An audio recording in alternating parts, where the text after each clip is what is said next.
Bien. Bonsoir messieurs, paracha Shelach Lecha, cette paracha est les Ilui Nishmat, Chana Bat Rachel Atia. Hachem élève sa neshama.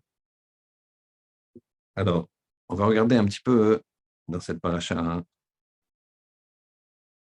le choix. On aurait pu l'appeler de deux façons cette paracha. Ou le choix, faire le bon choix, comme on a envoyé, ou le pouvoir de la parole. Et on va voir que l'un comme l'autre, c'est l'un comme l'autre sont très liés. Alors on y va. D'abord, Hachem il a parlé à Moshe en disant Shelach lecha, envoie pour toi un Hachim des hommes, Yatoru et Eretz Kenaan, et qu'il explore la terre de Kenaan, Asher Aninoten, Nivne Israël, que je donne au Bnei Israël, Ishechad, les Maté, Avotav, un homme par tribu, Tishlachou, vous allez envoyer, comme les Sibahem, chacun soit des princes. Alors qu'est-ce qui se passe? Kadosh Baruch Hu, il n'a pas donné l'ordre à Moshe. Pourtant, il y a marqué Shelach Lecha. En fait, il y a un grand principe. Dans un endroit où un homme veut aller, on l'amène. Un endroit où un homme veut aller, on l'amène. Dans plusieurs endroits, on voit ça. On ne va pas tarder à le voir, puisqu'après la paracha Shelach Lecha, il y a la paracha Korach, Chukat, Balak. Dans la paracha Balak, on va voir que Bilaam, le prophète, il a demandé à Hachem, est-ce que je peux partir, maudire, enfin dire des choses de mal sur le clan d'Israël? Et Hachem lui a dit non, non, non. Et quelques jours plus tard, Bilam a redemandé la question à Hachem. Et Hachem lui a dit, Kum lech itam. Lève-toi et va avec eux. Va avec les Moabites qui voulaient, les Midianites qui voulaient bénir le clan d'Israël en langage, comment dirais-je, inversé. Donc, une fois Hachem lui dit non, la deuxième fois qu'il demande, il t'a dit non déjà. Ah, tu redemandes, Kum lech itam, va avec eux. Donc, on voit ici que dans un endroit, l'endroit où la personne veut aller, on l'amène. Très bien. Alors, qu'est-ce qui va se passer avec les Meragelim? Alors, les Meragelim, c'était, donc, Hachem n'a pas voulu les envoyer, mais puisque le peuple demandait que Moshe, il avait quand même dit à Hachem, bon, j'en les envoie. Alors, Kadosh Baruch Hu, il lui a dit, tu veux les envoyer chez Lach Lecha. Toi, tu les envoies. Moi, je ne suis pas intéressé par cette chose-là. Mais Moshe, il a pris cette décision qui ne lui est pas comptée comme faute. Donc, attention. D'ailleurs, il aurait une faute. La faute qu'il aurait éventuellement, c'est dirais-je, qu'on ne comprend pas d'ailleurs, c'est le fait d'avoir frappé le rocher ou parlé au rocher, au lieu de parler au rocher. Bon, on ne comprend pas, on a donné une fois un chiot dessus. Mais c'est quand même très, très fin. À part ça, on ne reproche rien à Moshe Rabbeinu. Donc, et pas ça. Mais pourtant, je lui ai fait un signe, envoie pour toi si tu veux. Si tu veux, toi, tu envoies pour toi. Très bien.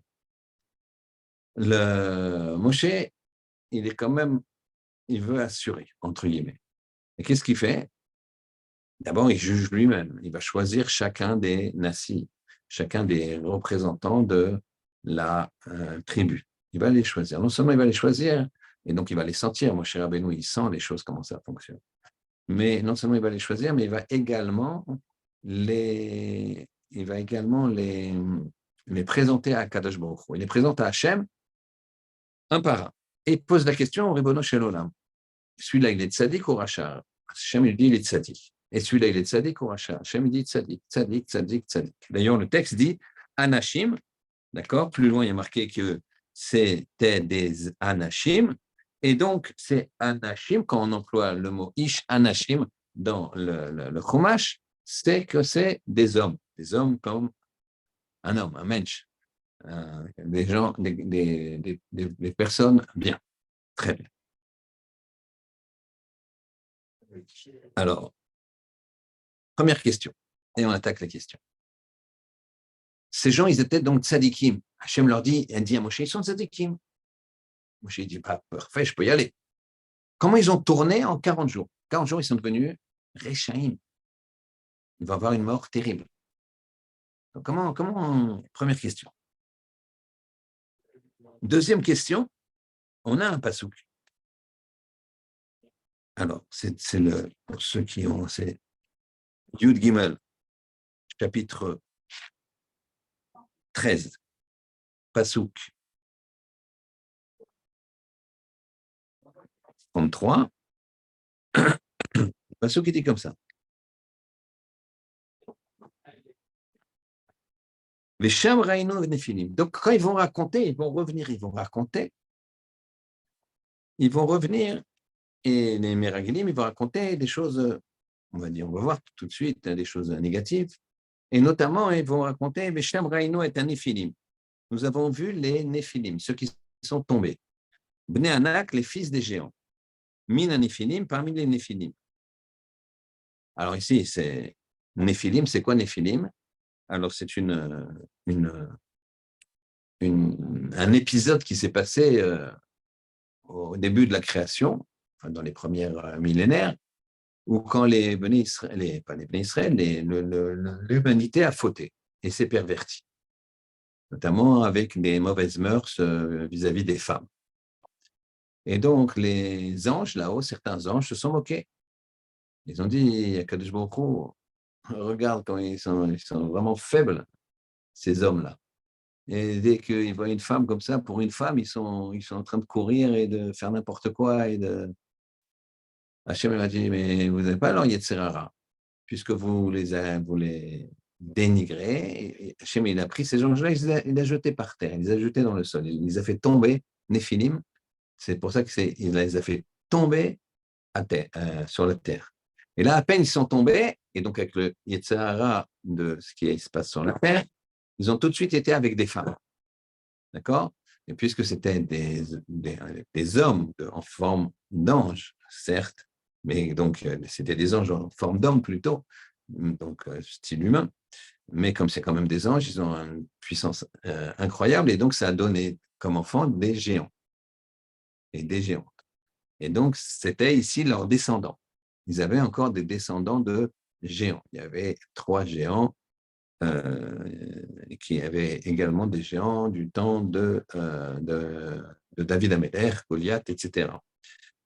Tout ça, il y a une généalogie, mais le sujet n'est pas celui-là aujourd'hui. En tout cas, Néphilim, voilà ce que c'est. Donc, il a dit, là-bas, on a vu des Néphilim, des géants. Alors, attention, on va être attentionné, concentré sur la suite du passage. Vanei be'enenu, et nous étions à nos yeux, kachagavim. À nos yeux, nous étions que des sauterelles. Et de même, nous étions à leurs yeux. Qu'est-ce que ça veut dire? C'est évident qu'à leurs yeux, on est des sauterelles. C'est des géants et on est tout petits. Pourquoi tu nous dis ça? Nous étions à nos yeux, nous étions comme des sauterelles, et de même, nous étions à leurs yeux. C'est quoi cette espèce de montre? Très bien. Maintenant, la fin de la paracha, c'est une très connue, puisque c'est la paracha de Tzitzit. Dernier mot de la paracha, d'accord, après, à partir du maftir, de l'Aftara, c'est la paracha de Tzitzit. Quel rapport ici? Quel rapport Tzitzit? Quel rapport Tzitzit? Tzitzit, c'est 613 mitzvot, d'accord?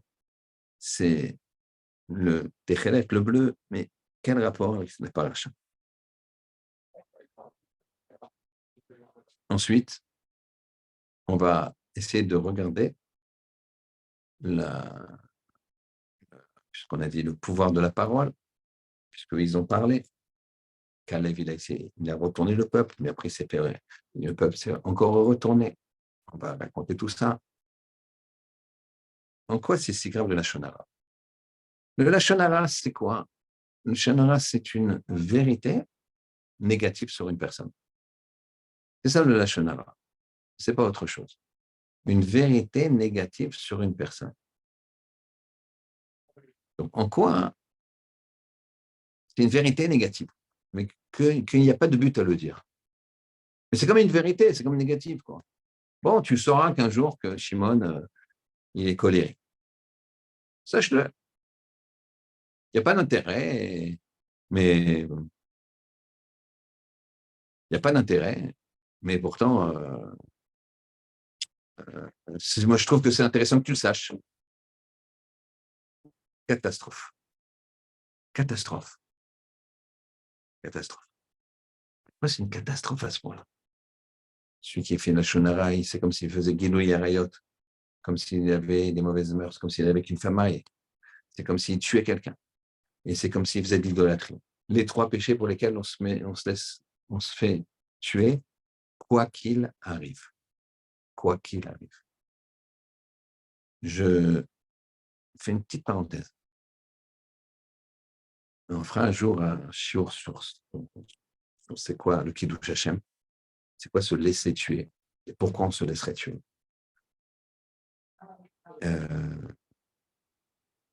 On croit qu'on se laisse tuer uniquement pour ces trois péchés capitaux.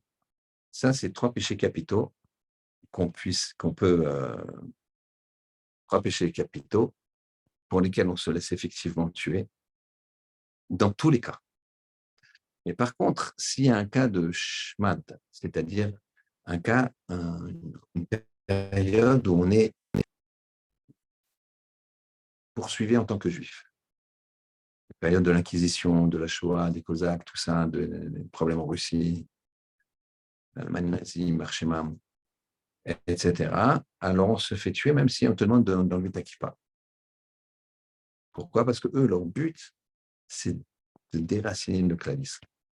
Dans ces périodes-là, il n'y a pas de, de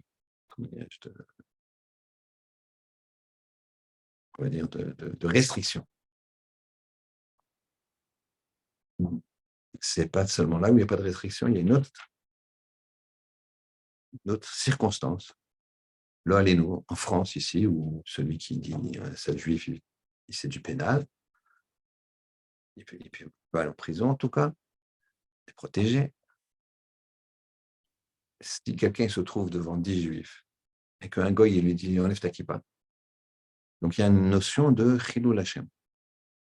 Enlève ta kippa ou je te tue, tout ça, on a bien compris. À ce moment-là, il se laisserait tuer pour ne pas faire chilul Hashem. Donc c'est des lois particulières. Il faut savoir. Savoir qu'il faut aller jusqu'au bout. Donc c'est dans les cas de chilul Hashem. Par contre, dans les cas de tuer une personne, faire de l'idolâtrie, ou aller avec faire de l'adultère ou de l'inceste, on se laisse tuer dans tous les cas. C'est ce qu'on appelle les trois péchés les plus graves, les capitaux. Et ça, c'est les choses qu'on enfreint quand on fait du lashon hara. Pourquoi? Pourquoi c'est si grave? Alors, on va essayer de reprendre point par point. La première question, c'était comment ça se fait que les Meragalim qui étaient complètement sadikim, validés par Hachem lui-même, ils ont tourné. En 40 jours, ils ont tourné. Alors, il faut savoir, Wataï, et ça, c'est fondamental. Il faut savoir qu'on a chacun des doubles choix. On a des doubles choix. C'est-à-dire, c'est quoi le double choix?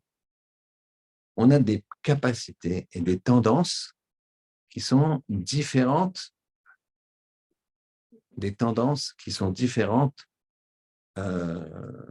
suivant les noms que l'on a.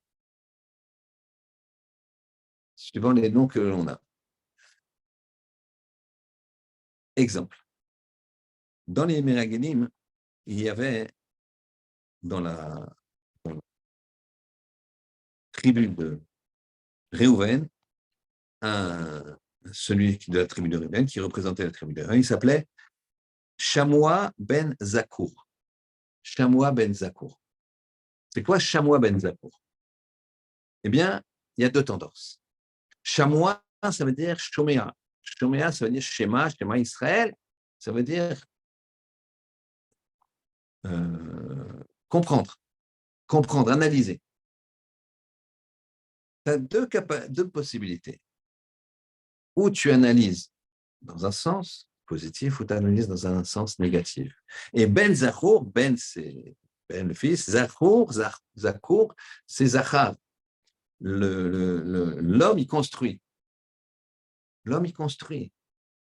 Donc, chamois entendent pour construire. Mais qu'est-ce que tu construis? Tu construis dans un sens ou dans l'autre?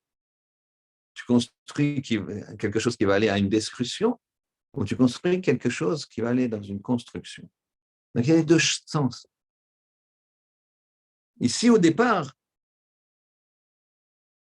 Chamois Ben Zakkour, il avait l'intention de construire. Il était tzaddik. On va voir ce qui a changé. On va voir ce qui a changé. C'est Tour Ben Michael.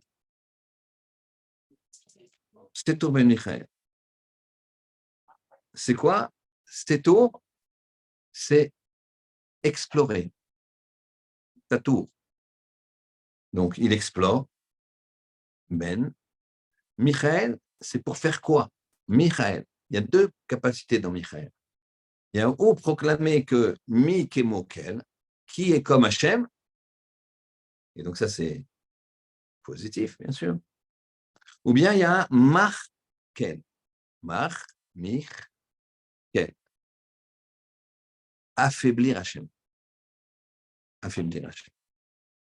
Donc la personne a deux capacités. Ou elle affaiblit Hachem, un Michael, ou c'est le contraire. C'est Michael, c'est Mikemokel, qui est comme Hachem. Donc vous voyez ici que vous avez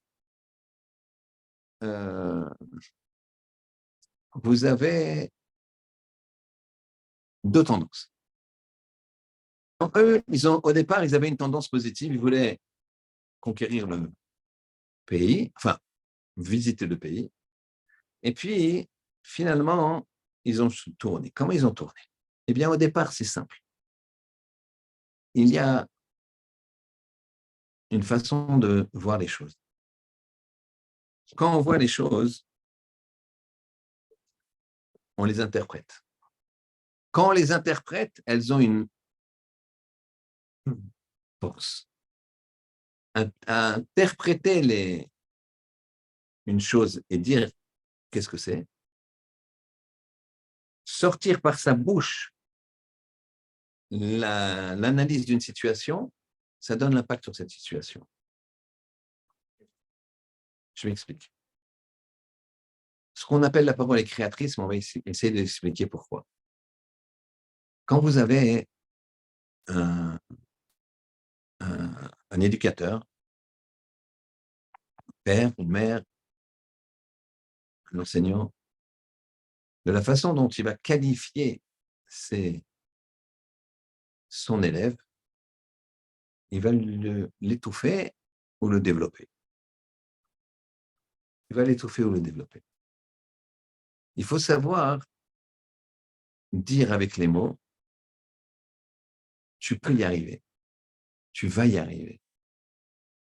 Tu es courageux, tu es intelligent, tu es travailleur. Mais il n'est pas travailleur. Alors, tu vas voir qu'il est travailleur pour quand il a construit sa maison à Lego, un enfant de 7 ans, 6 ans. Il est resté concentré dessus. Donc, tu vas lui dire, tu te concentres bien.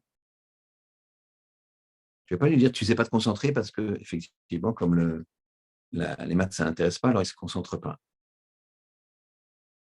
Tu vas au contraire lui dire, tu peux y arriver. Tu vas y arriver. Ça a un impact. En Bretagne, écoutez bien cette histoire.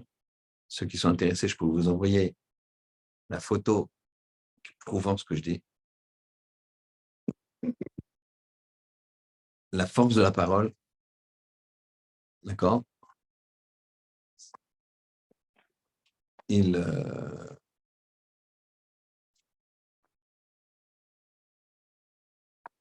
force de la parole,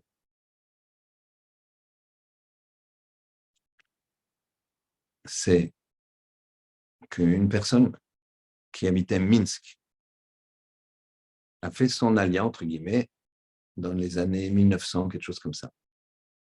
Ils sont arrivés avec une kvoutsa, c'est-à-dire un groupe de personnes de Minsk, de Russie. Et qu'est-ce qu'ils ont fait? Ils sont arrivés à Petah Tikva, c'était tout petit, ça existait à peine, et ils se sont dit, on va construire une communauté ici. Ils étaient une petite centaine, et ils ont dit, il faut un Beth Chaim, il faut un cimetière. Alors, ils ont délimité une surface, ils ont estimé que la ville elle serait comme ci, comme ça, et donc, ils ont construit un cimetière, préparé un cimetière. Quand ils ont fini, il y en a un qui a dit, alors qu'il était jeune, et qu'il il était jeune et il était, comment dirais-je, en pleine forme, c'est marqué sur la tombe. Il a dit, ça ne me dérangerait pas d'être le premier d'inaugurer le cimetière. 10 jours plus tard, subitement, il est mort. C'est marqué sur sa tombe, c'est tout simple. Je peux vous donner, j'ai une photo de sa tombe. Quelqu'un m'a envoyé ça. Photo de sa tombe, où il y a marqué l'histoire. Un tel, il venait de Minsk, ils ont préparé un cimetière, et il a dit, ça ne me dérangerait pas d'être le premier à être enterré là. Et 10 jours plus tard, alors qu'il était en pleine forme, Shalom Vebari, ça veut dire en paix, et Bari est saint, il est parti. Le pouvoir de la parole à Bretagne. Quand un père ou un enseignant il dit à son élève ou à son fils, t'es un tzaddik, mon chéri, quel tzaddik tu es, quel bon garçon tu es. Pourquoi? Parce qu'il a rangé un peu la vaisselle, parce qu'il a fait bien sa bracha, etc. Donc, il ne faut pas attendre qu'il ait fait des prouesses pour il a fait une bonne bracha, c'est bien. Certains vont trouver ça normal, d'autres ils vont dire, ben non. Et il a déjà la conscience qu'il faut faire une bracha avant de manger. Et donc, la parole est créatrice. Et ça commence par le regard, la vision que tu as des choses. En fonction de ce que tu vois, alors tu vas exprimer. Et elle est créatrice. Ce qui fait que, première étape dans le Lashon Hara, quand tu dis, quand cette personne, elle a volé, c'est un voleur. Tu sais, Shimon, c'est un voleur, mais je n'ai aucun intérêt à te le dire. Eh bien, je le rends encore plus voleur. Ce n'est pas seulement que je plaque une identité dans ta tête à toi. Je plaque une identité dans sa tête à lui. Vous allez me dire, mais il n'entend pas. Parce que une des règles, pas faire de la shonara, messieurs, je vous enjoins à respecter cette règle. Une des règles pour pas faire la shonara, c'est de parler jamais d'une personne si elle n'est pas en face de vous. Tu sais, je voulais te dire, Shimon, attends, il n'est pas là-bas, il est là-bas, il est assis là-bas, viens, on va le chercher. Mais non, moi, je n'écoute pas des choses que la personne n'est pas devant. Ça c'est déjà un vrai, c'est simple, c'est une règle très simple à retenir, simple à appliquer si on est, déter, d'accord? Mais c'est une bonne règle. Très bien. Maintenant, on va essayer de comprendre la deuxième question. La deuxième question, c'était la suivante. On avait vu le passouk et on s'était étonné. Là-bas, nous avons vu des néphilim, des géants. Et on était à leurs yeux comme des sauterelles. Et de même, nous étions à leurs yeux. Vous entendez? C'est-à-dire qu'on se considérait comme des sauterelles. Alors eux, ils nous considéraient comme des sauterelles. Mais c'est parce qu'on se considérait comme des sauterelles qu'ils nous ont considérés. Vechen, et de même, ils nous ont considérés comme des sauterelles. Ça, Rabota, il faut vous rappeler toute votre vie. C'est la façon dont vous vous considérez qui va vous permettre de grandir ou chazou shalom, le contraire. C'est-à-dire, il faut se considérer, attention. Vous allez me dire, mais si je me considère comme grand, alors la prétention est là. Et quand on est prétentieux, c'est problématique. Non, tu dois avoir de l'ambition. Tu dois te considérer comme une personne qui peut aller très loin, mais tu dois également considérer que c'est parce qu'Hachem, il te donne la possibilité. Tu n'as aucun mérite. Je vais très loin, je vais aller très loin, je peux le faire, je vais aller le faire. Il y a des gens qui ont des challenges, qui vont grimper des choses.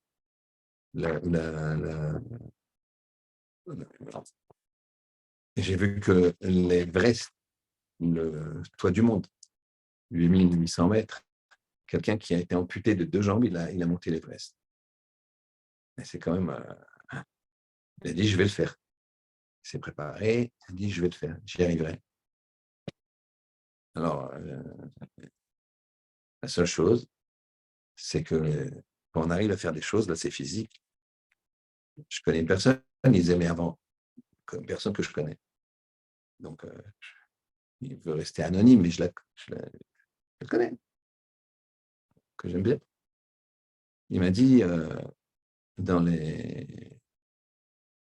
il y a des périodes où il y a des jeunes, on peut jeûner, qui s'appelle Chauvavim, on en avait parlé. Et il y a dans les livres, des systèmes de jeûne qui sont un petit peu, où globalement dans la semaine, tu manges 1, 2 repas. C'est-à-dire que tu jeûnes le dimanche, tu manges à la nuit. Non, pardon. Tu jeûnes le dimanche, tu manges avant la shkia, entre le plag et la shkia. C'est-à-dire qu'entre le plag et la shkia, c'est-à-dire, on va dire 1 heure avant la shkia, tu as 1 heure pour manger, pour couper ton jeûne. Après, tu ne manges plus jusqu'à mardi soir. Mardi soir, tu peux manger toute la nuit. D'accord? Mercredi, tu jeûnes comme le dimanche. Mercredi, tu jeûnes comme le dimanche. D'accord? Tu jeûnes comme le dimanche jusqu'au plag. Tu manges entre le plag et la shkia. Et après, mercredi soir, tu ne manges plus jusqu'au kiddush à la nuit. Ça, c'est un premier test. Donc, ça fait, tu jeûnes un jour, 2 jours d'affilée, 1 jour, 2 jours d'affilée. Il y a la même chose, mais en jeûnant 3 jours. C'est-à-dire en jeûnant le dimanche jusqu'au lundi, soit après le mardi, et le mardi, avant la shkia, d'accord, jusqu'au vendredi. Jusqu'au vendredi. C'est dans les livres. Évidemment, si je vous dis, venez, on fait ça, on ne s'estime pas capable. Lui, il m'a dit, pourquoi je vais faire ça? Pourquoi? Puisque c'est marqué, c'est capable. Eh ben, il a fait ça. Et quand il jeûnait 3 jours de suite, et, au même moment,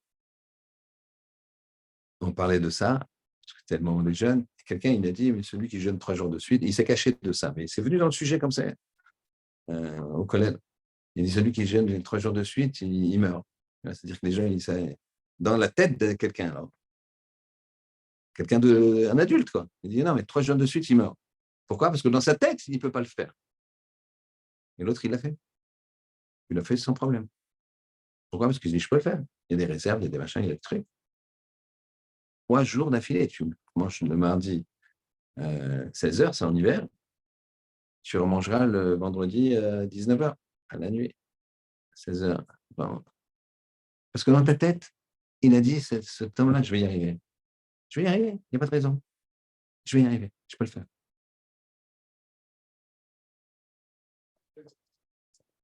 C'est ça la force de la parole, la force de la décision. Eux, ils ont commencé à dire, mais on est des minuscules. Et puis après, ils ont analysé autre chose. Ils ont dit, c'est une terre qui mange ses habitants. Qu'est-ce qui se passait ici? Une terre qui mange ses habitants.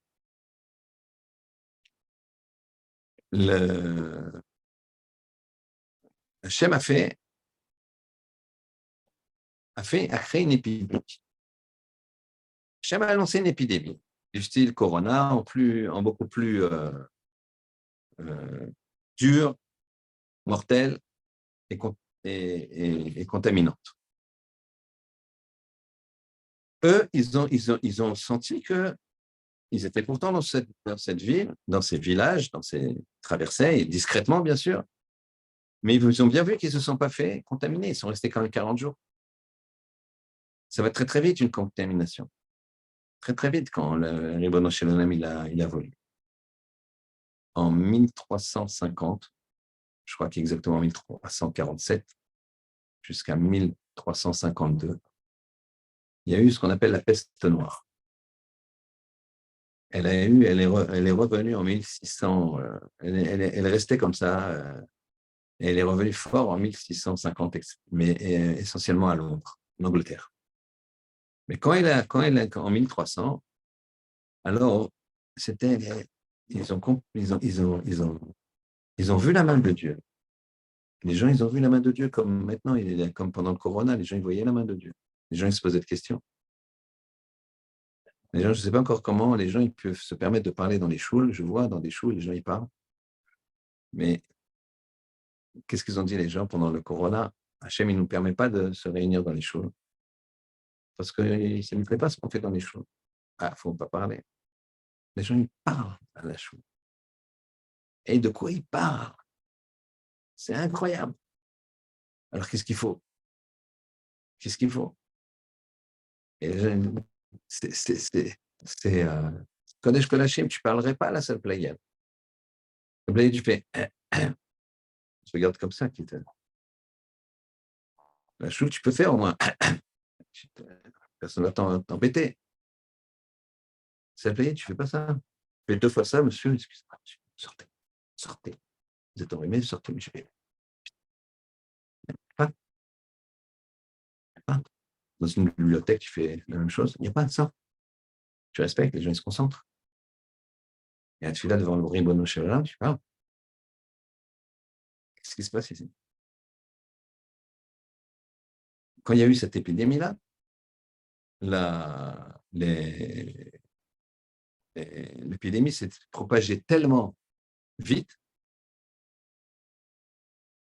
tellement de façon puissante, qu'il y a eu, en Europe, il y avait à peu près 50 millions de personnes.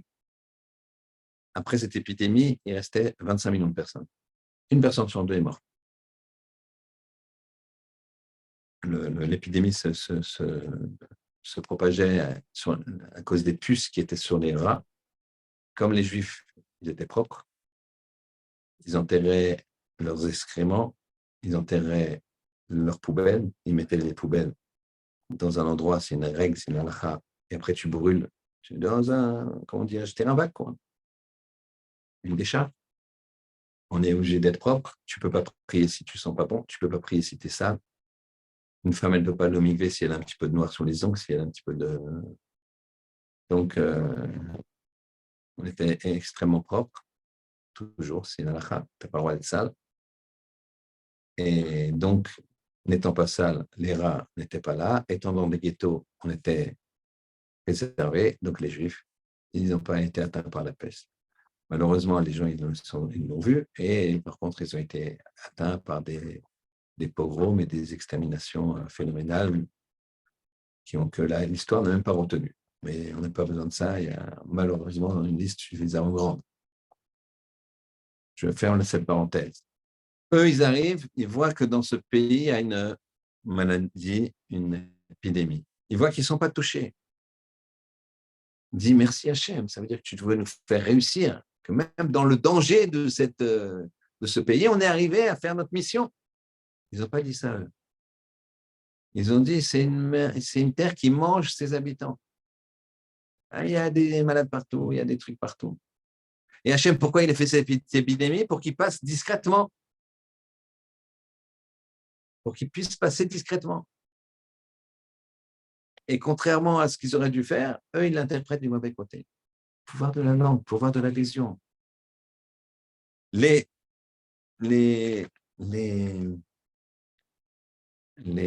fruits étaient énormes. Alors, c'est extraordinaire, tu as un fruit énorme. Qu'au lieu de prendre un paquet comme ça, difficile, ils n'avaient pas les sacs en plastique, etc., et les Uber qui t'amènent à domicile. Ben, tu prenais un ballon qui s'appelait un rimon, une grenade, comme ça, tu prenais un seul, et tu avais toute la famille pour plusieurs jours. C'est top. Et toi, qu'est-ce que tu as dit? Les fruits, même les fruits sont monstrueux, il y a des géants, il y a ceci, il y a cela. Dire qu'ils voyaient les choses tout le temps de travers. Alors, peu importe ce qu'ils avaient dans la tête, ils ne voulaient pas, parce qu'ils auraient perdu leur statut, ils ne voulaient pas, au contraire, parce qu'ils sont grands, certains disent qu'ils sont grands, et ils voulaient continuer à manger que de la manne et à étudier la Torah tout le temps. Bon, mais dans tous les cas, ils ne voulaient pas le faire, les Shem Shamaim. Les Shem Shamaim, ça veut dire que quand tu fais quelque chose, c'est que tu es conscient et tu es persuadé que c'est la volonté d'Hachem. Sinon, ce n'est pas les Shem Shamaim. C'est valable pour les cieux.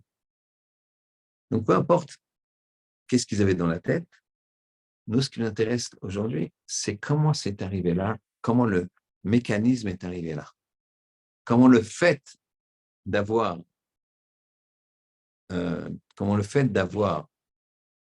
mal interprété a fait que finalement, ça s'est passé. On a un grand principe dans la vie. C'est que quand les choses ne se passent pas comme on veut, alors souvent on baisse les bras. Souvent on baisse les bras. Les gens ne vont pas au bout des choses. Alors, une fois, il y a un Rav qui racontait, Rav Fenger, il racontait qu'il était assis sur son balcon, il étudiait tranquillement, il a vu une colombe. Colombe qui prenait des petites tiges comme ça pour commencer à faire un nid. Je ne sais pas si vous avez vu ça. Moi, je peux le voir régulièrement parce que là où j'habite, dans le 16e, on n'a pas besoin d'être à la campagne. Donc, il y a les fenêtres qui donnent sur la cour, c'est calme. Elles ont un rebord. Il y a un rebord. Et quand on ne ferme pas les volets, alors il y a un petit coin comme ça, il y a une petite niche. Et là, les pigeons, systématiquement, ils viennent, dans la mémoire, construisent le nid. Et on voit au départ, on voit comment ils le font. Ils mettent des petites brindilles comme ça, une, deux, de plus en plus, d'abord des grandes. C'est incroyable. D'abord des grandes, après des plus petites. C'est vraiment une ingénierie. Et brindille par brindille, parce que tu peux pas en prendre 15 dans la bouche. C'est une, deux, même pas. Et tu vas. Et dans cette cour, il n'y a pas un seul arbre, donc ils vont au-dessus de l'immeuble, ils vont dans les trucs, ils reviennent. C'est incroyable. Ça met des heures et des jours. Alors lui, il a vu ça, et il a vu que la colombe, elle avait entièrement fini son nid. Mais, manque de chance, ce soir-là, il y a un orage terrible. Et le nid tombe. Le lendemain matin, le rêve, il regarde, il voit le nid. Il n'y avait pas encore d'oisillons dedans. Il venait d'être fini. Le nid, il est explosé.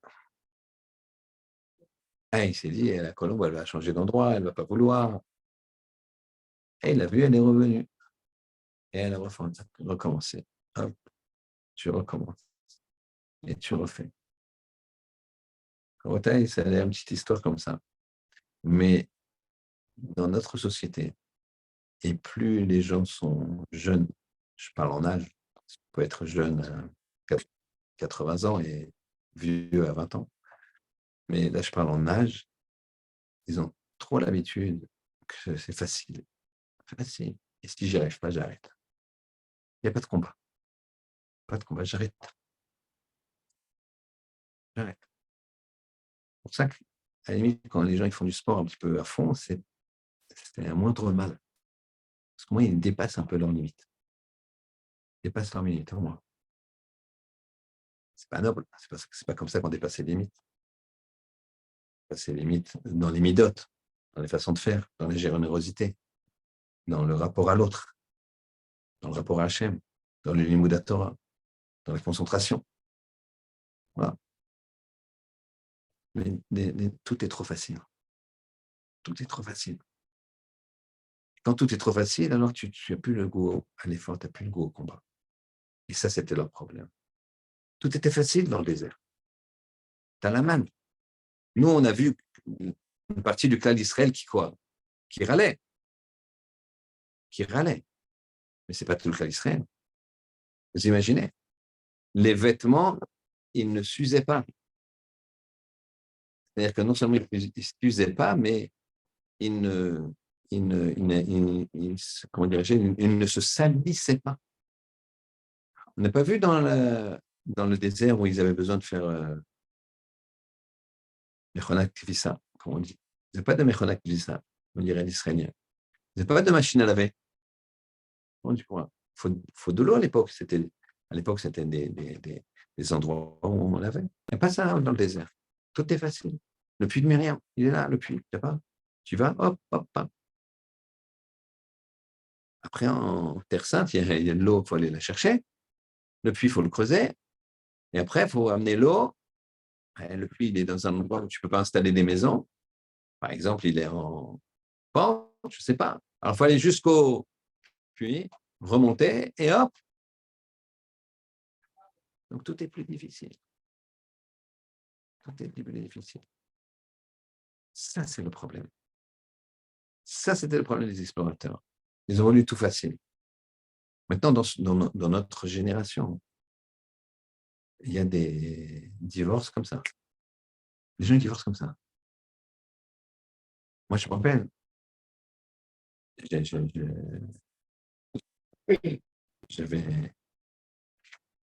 j'étais, je crois, en troisième ou quatrième, et dans la classe, il y avait un fils de divorcé.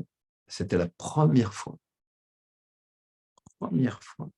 que je connaissais un fils de divorcé. J'avais de la peine, quoi. Je disais, mais alors? Et puis il me dit, non, bah, écoute, les parents ne s'entendent pas, mais voilà, ça va. J'avais de la peine. Ça n'existait pas. Ça n'existait pas, les gens. Là, maintenant, ça y est, elle m'a saoulé. Ou il m'a saoulé. Tac, tac, tac, je dégage. Là, dégage. Excusez-moi du terme, mais parce que c'est ces termes-là que les gens. C'est du consommable. Je n'ai pas de papier ici, mais je ne ferai pas de gestes trop, comment dirais-je, voilà, pas joli, mais comme un Kleenex, quoi. Tu te jettes une fois que tu laisses ton service. Je ne parle pas de relations physiques sales. Je parle de mariage. Je m'en suis servi, ça y est, j'avais des enfants et tout ça, et ça ne marche pas, c'est truc. J'ai fait des efforts, c'est toi, le problème, il est chez toi, il n'est pas chez l'autre. Le problème est chez toi. Le problème que tu as chez toi, tu peux le résoudre. Le problème de l'autre, tu ne peux pas le résoudre. C'est ça leur problème au Guerre Galim. Tu as un problème chez toi. Toi, tu veux rester. Mais c'est un problème. Tu vois bien que le projet, c'est de rentrer. Donc, tu as un problème avec toi-même. Change-toi pour te mettre dans une situation qui fera que tu es dans le bon chemin, pas le contraire. Et je vous assure que personnellement, je fais des shalom bayit. Je n'ai pas dit que j'ai des résultats, je n'ai pas dit ça. Je prie Hachem que je disais des bons mots. Souvent, quand j'ai l'impression de ne pas avoir dit les bons mots, bah, ça marche. Et des fois, le contraire. Mais des fois, je suis étonné de voir quel est le problème entre les deux. C'est vraiment léger. Et ils en font une montagne, chacun l'autre. Alors qu'il n'y a pas mieux que de s'entendre.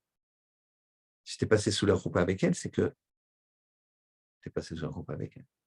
Tu dois y aller jusqu'au bout. Elle doit aller jusqu'au bout. C'est pas fais ça, je le fais. Non. Encore une fois, rappelez-vous de ça, c'est un grand, grand, grand principe. Toi, tu peux te changer. Changer l'autre, ça va être très difficile. Mais je vais te dire comment tu pourras changer l'autre. Comment tu vas changer l'autre. C'est pour ça que ça prend du temps, beaucoup de temps. C'est pour ça que si tu, au bout de 6 mois, tac, tac, au bout de 15 jours, tac, des dates, on ne voit pas. Des fois, c'est le contraire. Au bout de 25 ans, tac. Qu'est-ce que tu as fait pendant 25 ans? Tu divorces, 25 ans de mariage. Donc, tu n'as rien construit. Ça veut dire que tu n'as rien construit. Non, si tu construis, excuse-moi du terme, on est entre hommes, tu dois être accro à ta femme au bout de 25 ans. Tu ne dois pas imaginer, je vais être accro. Intelligemment, comme des adultes. Et tu dois être accro. Ah, ça doit être. Elle est morte. Qu'est-ce qui se passe? Parce qu'il ne fait pas son travail. Ouais, elle ne fait pas son travail. Le but de la bière moitié, c'est de faire son travail. Eux, ils devaient se marier avec la terre d'Israël. C'était un mariage. Ils devaient se marier avec la Torah. C'était un mariage. On nous considère la Torah comme une fiancée. Et nous, on nous considère comme la fiancée. Boïkala, Boïkala, d'Akadosh Baruch Hu. Ce n'est pas de moi. C'est des maîtres. C'est de la Torah elle-même. Elle compare quoi, hein? Ce qu'on a fait à Hachem, c'est comme une kala qui rentre sous leur pas. Comme ça, c'est marqué. La grandeur d'Hachem, c'était quoi? Entre guillemets, c'est des textes. C'est le Midrash qui raconte ça. Kadosh Baruch Hu, il a vu, c'est ça qu'ils ont fait les Meragalim. Vous allez comprendre la métaphore. Kadosh Baruch Hu, c'est l'image suivante. Il y a un khatan et une kala, ils décident de se marier. Magnifique. Belle repas, plein air, ou synagogue, comme vous voulez. Chacun ses choix. Et la kala, elle rentre sous le dais nuptial. Le khatan, il est là. Tout d'un coup, au premier rang, il y a un beau jeune homme qui regarde la kala et qui lui fait.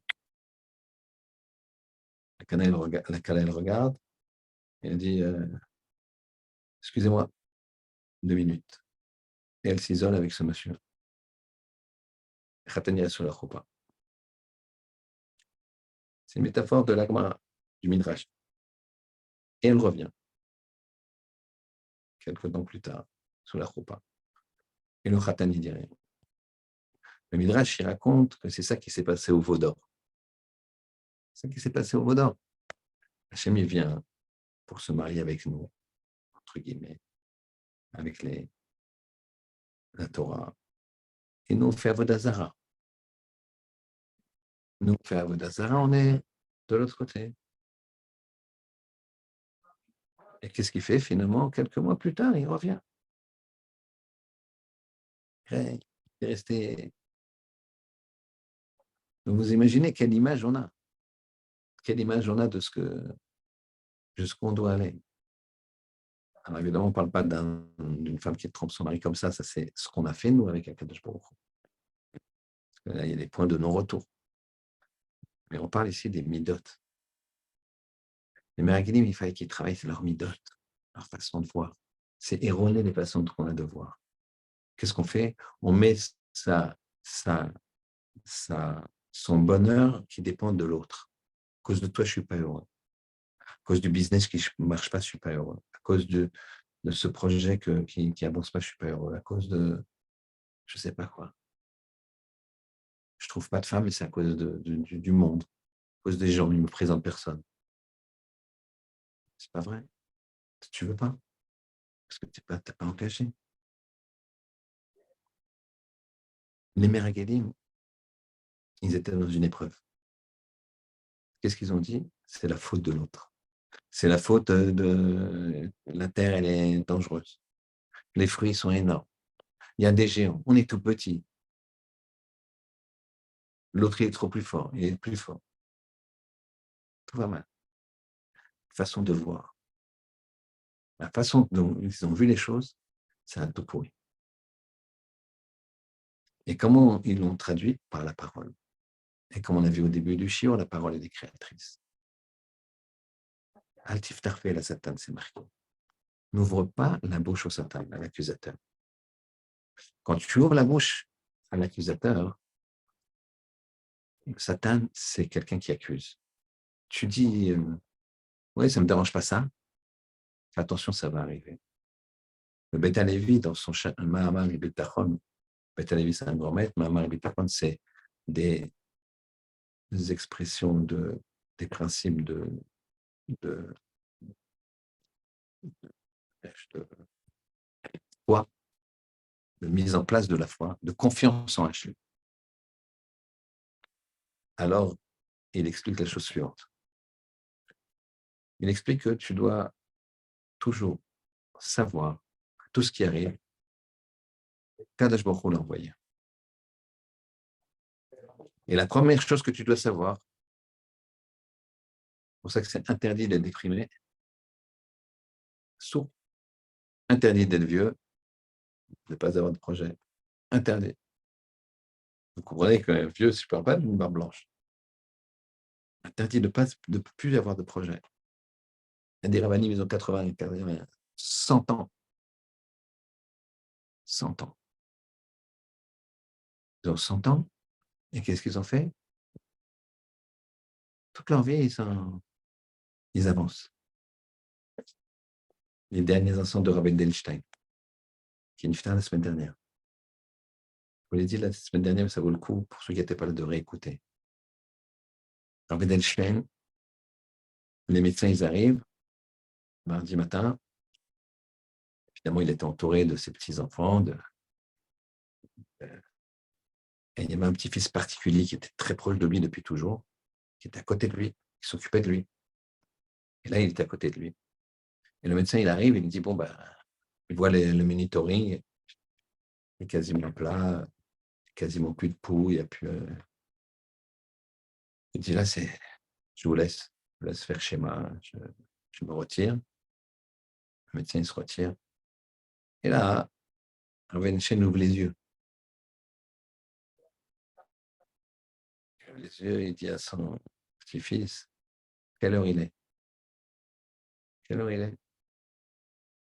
Son petit-fils, il lui dit, il est 6 heures, 6 heures du matin.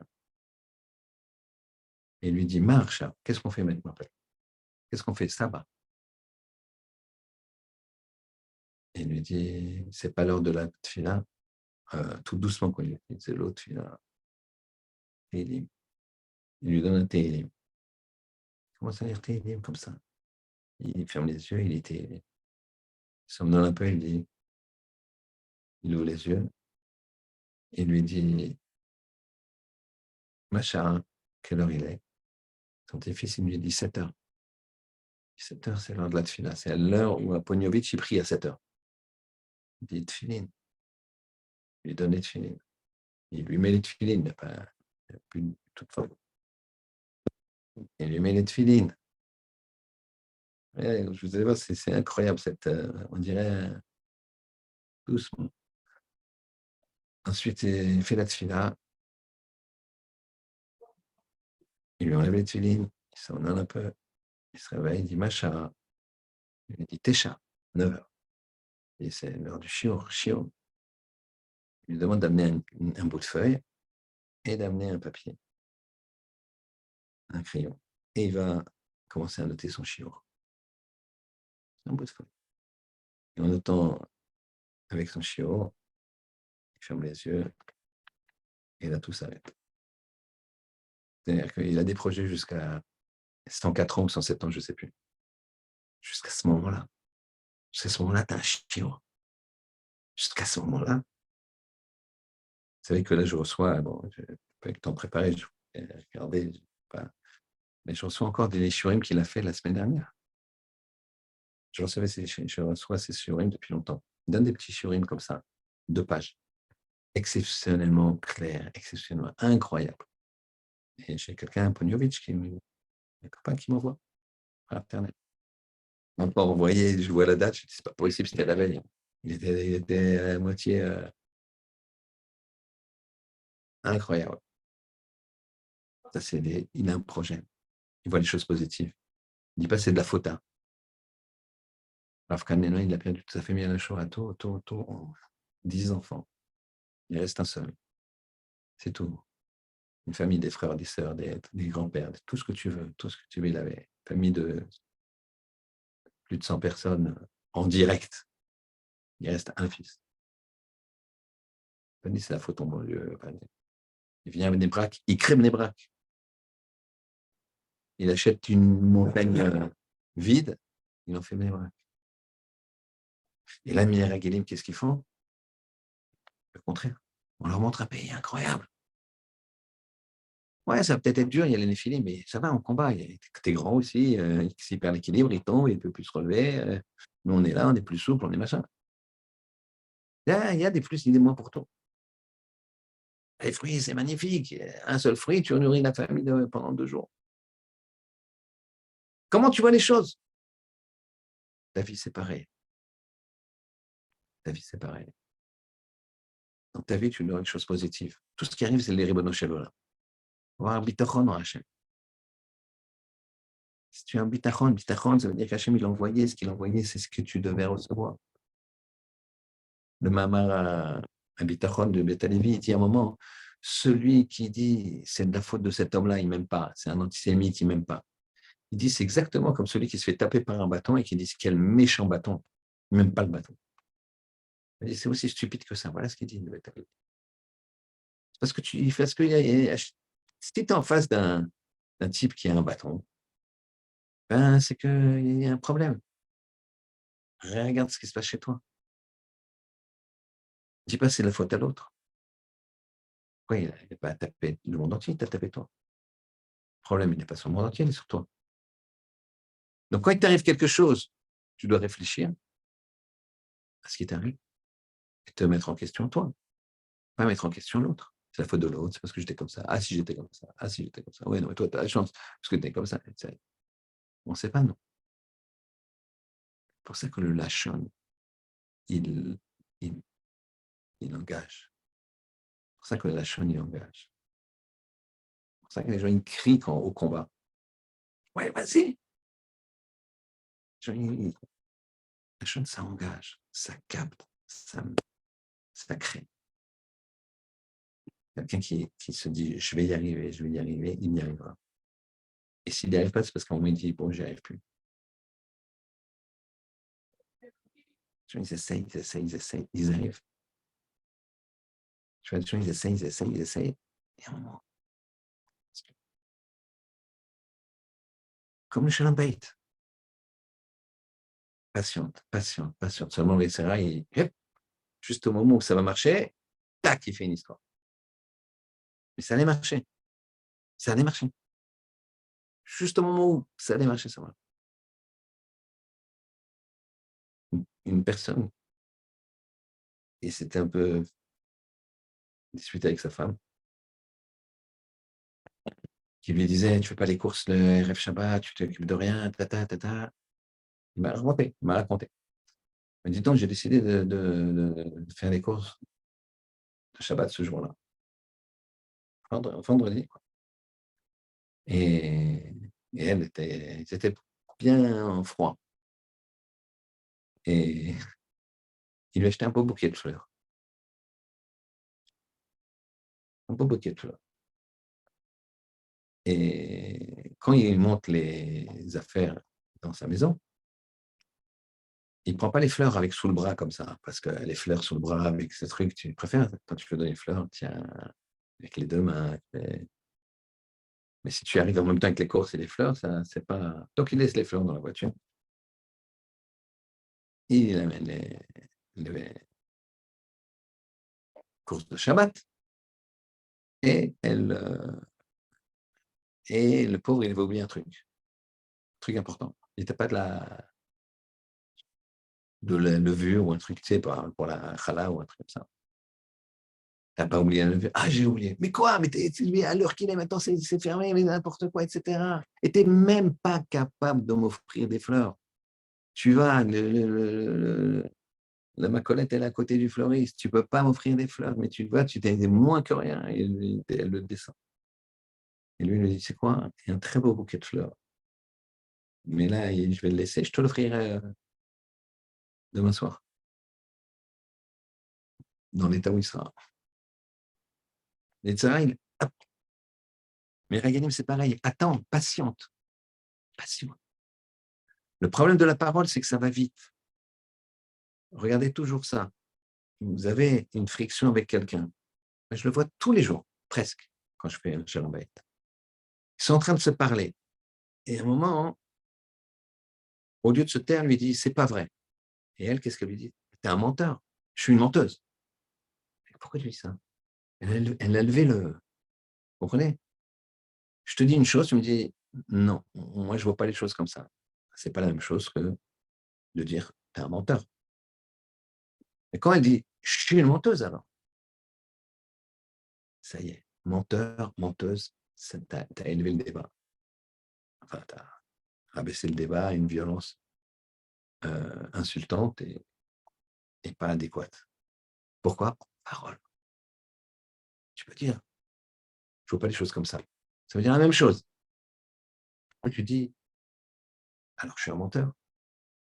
Tu as l'air de dire, ah, tu me traites de menteur. Oui, mais elle m'insulte. Vous comprenez ce que ça veut dire? Vous comprenez ce que c'est les mots? Dans le sens positif comme dans le sens négatif. Le gars dit, qu'est-ce que tu fais avec ta secrétaire à 3 heures du matin? Ben, pourquoi tu lui as dit, vous êtes jolie, mademoiselle? Pourquoi tu dis ça? Pourquoi tu dis ça? Sacré. Elle, sacré quoi? Ah, si. Doucement. Ça garde, tu gardes ces choses-là pour ta femme. Les mots, ils créent à votre taille. Les mots, tu dis à quelqu'un qui t'aime pas, que tu l'aimes bien, tu lui rends service, tu lui souris. Je peux faire ça quelques jours. Tout d'un coup, tu vas t'apercevoir qu'il t'aime bien. Pourquoi? Parce que tu parles. Parce que tu lui as dit bonjour. Ça fait plaisir de te voir. Ah. Les Américains, ils n'ont pas compris. Et ils ont parlé du mal. Et finalement, ils ont tout dénigré. Finalement, ils n'ont pas hérité. Ils ont eu une mort terrible qui était qui imageait la façon dont ils ont agi, puisque le Midrash nous raconte que leur langue a grossi, grossi, grossi, jusqu'au nombril. Et de là est sorti des vers qui sont rentrés dans leur. Parce que la langue a grossi, donc ils ne peuvent pas fermer la bouche. Et des vers qui sont rentrés à l'intérieur. Montrer que leur problème, c'était la langue. Normalement, leur problème, c'était ce qu'ils avaient envie, c'était prétentieux, certains disent. Ils savaient, et certains disent qu'ils n'avaient pas, ils n'auraient pas eu la place de prince comme ils avaient, de chef de tribu comme ils avaient avant d'entrer en Terre Sainte. Mais ça, c'est à côté. Le vrai problème, c'est la langue. Alors, rappelez-vous le début du shiur. On a tous deux possibilités. Et de façon générale, dans le cadre de notre vie, ou dans chacun des événements qui nous arrivent. Ou tu vas dans ce sens-là, tu vas de ce sens-là, ou tu vas vers le Tov, ou tu vas vers le Ra. C'est Tour Ben Michael. C'est Tour, c'est-à-dire que Hachem, il a donné à cette personne une capacité d'analyser, une capacité d'explorer, une capacité d'inventer même. Mais Michael, tu choisis. Ou si tu vas dans le sens d'Hachem, Mikemokel, qui est comme Hachem, ou tu veux Markel, tu affaiblis Hachem, comme tu veux. Tu as les deux possibilités. Chamois Ben Zako, Chamois, je comprends. Je comprends et je fais comprendre que la Torah, elle est belle, qu'Hachem, il est tout, etc. Et donc, je construis avec ça. Zakour, Zachar. C'est construction. Ensemencer. Comme le Zachar, comme l'homme. Il sème. Alors, le contraire. Chamois, on t'a donné une capacité à comprendre Et tu l'utilises pour comprendre les failles, les défauts et les traits. Comme rien n'est parfait. Ou en tout cas, l'homme voit les choses comme une imperfection, là où il veut voir l'imperfection. Et à ce moment-là, il va construire, il va semer la haine et la discorde. C'est ce qu'ils ont fait, eux. Ils avaient le potentiel de faire le contraire, de revenir et de dire Hachem, comme il nous a aimés. Il a donné une épidémie pour qu'on passe, qu'on puisse voir bien. Il nous a fait des énormes fruits, vous vous rendez compte? Très simple maintenant, je cueille un fruit et je rentre chez moi. Terminé. C'est incroyable. Et qu'est-ce que je fais? Qu'est-ce qu'ils ont dit eux? Ah, c'est des fruits monstrueux. C'est comme si tu disais, tu sais, je vais te donner un job honnête et tu vas gagner 10 000 euros de l'heure. Je te dis, mais c'est monstrueux. C'est ça qui s'est passé à la Bretagne. Mais c'est monstrueux, moi, ça ne m'intéresse pas. Moi, ça ne t'intéresse pas. Tu travailles 10 heures et tu t'arrêtes de 2 ans. D'accord? C'est le problème de la Bretagne. Donc, il faut bien réfléchir quand on parle. La vision des choses qu'on a, prends-la du bon côté. Je finirai par ça. Le Rav Israël Salanter, il dit la chose suivante. Il marchait un jour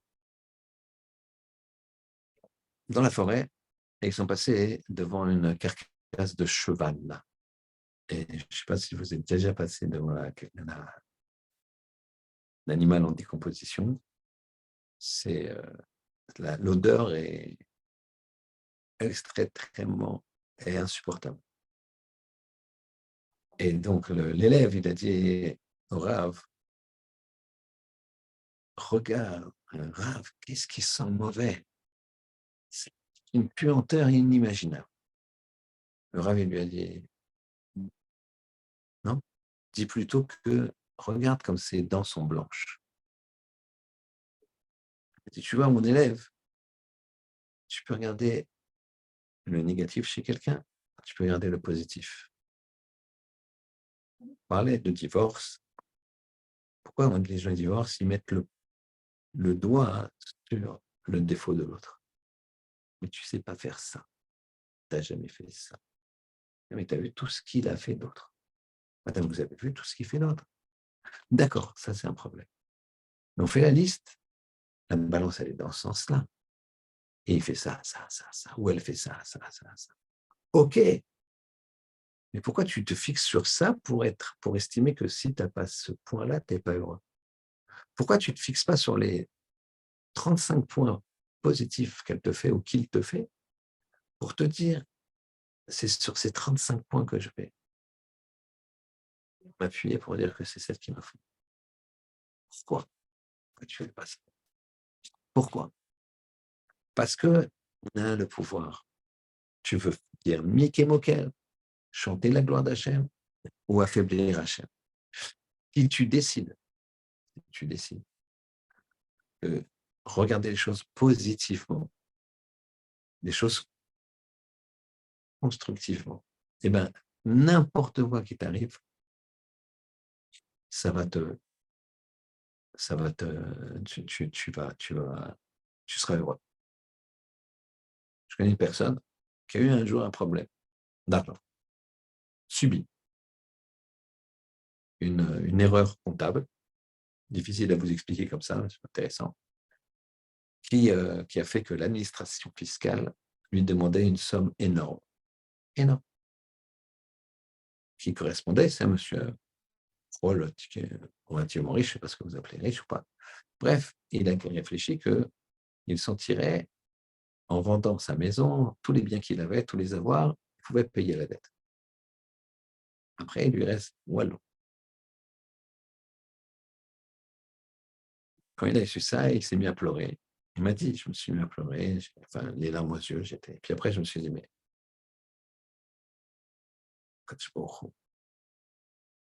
il a été voir sa femme et lui a dit, son père, le père de ce jeune homme était veuf. acheter une grande maison. Il a dit à sa femme, dis-moi comme ça, si on avait quelques soucis et qu'on est obligé d'habiter chez mon père, est-ce que ça te dérangerait? Elle lui a dit, elle lui a dit, non, pourquoi elle ne s'est pas inquiétée outre mesure? C'était une femme digne de ce garçon. Je dis non, pourquoi? Elle dit non, je veux juste savoir. Et après, il m'a dit, il s'est imaginé, il vend tout, il règle ses comptes, il règle machin, après, il sera obligé de repartir à zéro, mais en attendant, il a un toit, il a la santé, il a tout. Donc, il s'est repris. Pourquoi j'ai pleuré? Et c'était RF Shabbat, et il a dit, j'ai passé un Shabbat magnifique. Quelques semaines après, son problème était résolu, ça s'est très bien résolu, c'était bref, une erreur comptable qui a été justifiée. Et voilà la façon de voir la vie à Bretagne. Alors que les gens, ils se disent, c'est fini, ils vont se suicider. Alors, je ne juge pas. Les gens, ils ont une fragilité. Chacun, il a son mental. Chacun, il a ses choses. Tu dois être sévère avec toi et bienveillant avec l'autre. Mais il y a une chose que tu dois faire, quel que soit, que tu sois dans un bon match-up, dans une bonne situation, une mauvaise situation, une situation moyenne, un train-train quotidien, ce que tu veux, tu dois maîtriser ton langage. Tu dois voir les choses positivement. Tu vois que les dents du cheval, elles sont blanches et tu dois l'exprimer. Ah, les dents, elles sont blanches, regarde, c'est joli. Et pas dire quelque chose de négatif. Qu'Hachem fasse, qu'on puisse toujours dire des choses positives. Et je conclue par une chose positive. Qu'Hachem vous bénisse. Shabbat shalom.